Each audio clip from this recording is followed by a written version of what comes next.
দণ্ড প্রণাম। সংসার যাত্রা পার্ট নম্বর 2। বিবাহ বার্ষিকী পালন না ঝেলতে হয়ে জীবনযাপন, এই প্রশ্নের উত্তর। এটাও আমাকে প্রশ্নের উত্তর দিতে হয়। আর এই প্রশ্নের উত্তর আমি না, আমি কাউকে জিজ্ঞাসা করে উত্তরটা আমাকে দিতে হয়। কেন, যেমন বলে না, বন্ধা না জানে প্রসব যন্ত্রণা। এখন যার সন্তান হয়নি তাকে যদি বলা হবে প্রসব যন্ত্রণা কেমন, সে কি করে বলবে? ঠিক আমি বলছি, তুমি আমাকে যে প্রশ্ন করছো, এই প্রশ্নের উত্তর তো আমি নিজে দিতে পারবো না, তুমি তোমার রিয়েলাইজেশন বলো। বলে কি, বিবাহবার্ষিকী পালন না ঝেলতে হয়ে জীবনযাপন।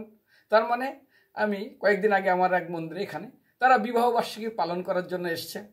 তো অনেক লোক এসছে, তাদের 25 বছর বিবাহবার্ষিকী। আমি খুব ভালো, তো আমি তাকে বললাম, আচ্ছা এই যে 25 বছর আপনি বিবাহবার্ষিকী পালন করতে চাইছেন এবং এসছেন, এত লোকজন এসছে, কেমন বিবাহবার্ষিকী পালন করলেন? এই 25 বছর আপনি কিভাবে কাটলেন, কত আনন্দে কাটলেন?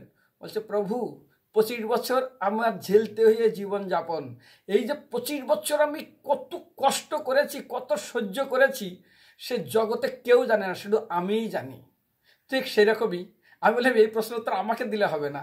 এই বিবাহবার্ষিকী পালন করছেন, বলে প্রভু এই 25টা বছর আমি যে কাটিয়েছি, এই যে আমার জীবনের কত কঠোর পরীক্ষার কত তপস্যা করেছি, সে দ্বিতীয় ব্যক্তি কোনোদিন বুঝবে না। তো সেই জন্য আমি তো বিবাহবার্ষিকী পালন করতে আসিনি, আজ 25টা বছর ঝেলতে হয়ে জীবন যাপন করে আজ পর্যন্ত যে টিকে আছি, এটাই আমার জীবনের সবচেয়ে বড় একটা পাওয়া। আমি এমনি আসিনি, আমি কতটা সহন করতে পারলাম, আর কতটা আমার সহ্য করতে হলো, আর কতটা আমার জীবনের সহন ক্ষমতা আনতে হলো, এইটাই যে আমি 25টা বছর পার করলাম, এটাই হলো আমার জীবনের সবচেয়ে বড় রিয়েলাইজেশন। অর্থাৎ এই বিবাহবার্ষিকী পালন, তার সঙ্গে দেখুন আবার এত লোক এসছে। এখন সবাইকে তো সব কথা বলা যায় না, আমি আপনাকে মনের কথাটা বললাম। এটাই হলো বিবাহবার্ষিকী জীবন, অর্থাৎ ঝেলতে হয়ে জীবন। যখন 25 বছর আমি পাস করে এখনো টেকে আছি, এটাই আমার সবচেয়ে বড় আনন্দের বিষয়, যে আমি এখনো টেকে আছি। হরে কৃষ্ণ। প্রভু আমার একটা রিয়েলাইজেশন বলি। বলে বলুন। আমি তখন বলে, বলুন দেখি। বলে, দেখুন, যে সহে ও রাহে।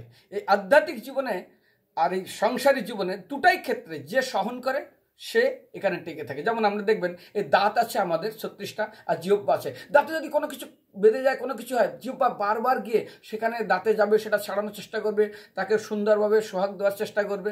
কিন্তু যদি একটু মাত্র এদার ওদার হয়ে যায় জিহ্বাটা, দাঁত ঠাস করে কাপড় দেবে এবং জিহ্বাকে কেটে দেবে। ঠিক সেরকম হলে আমাদের জীবন, আমরা অনেক সহন করে, অনেক কষ্ট করে, অনেক সাবধান সহকারে থাকি, তবুও যদি একটু অসাবধান হয়ে যায়, খট করে যেমন দাঁত জিহ্বাকে কেটে দেয়, আমাদের জীবনের ব্যাস অশান্তি শুরু হয়ে যায়। এই জন্য এই যে বিবাহিত জীবন, অর্থাৎ এই জীবনযাপন, বিবাহিত জীবনে বিবাহিত বার্ষিকী পালন, বিবাহ বার্ষিকী পালন না ঝেলতে হয়ে জীবনযাপন, এটাই হলো উত্তর। আমাদের কতটা সহন করতে হলো, সেই যে আমি সহন করেছে, এটাই আমার জীবনের সবচেয়ে বড় আনন্দ।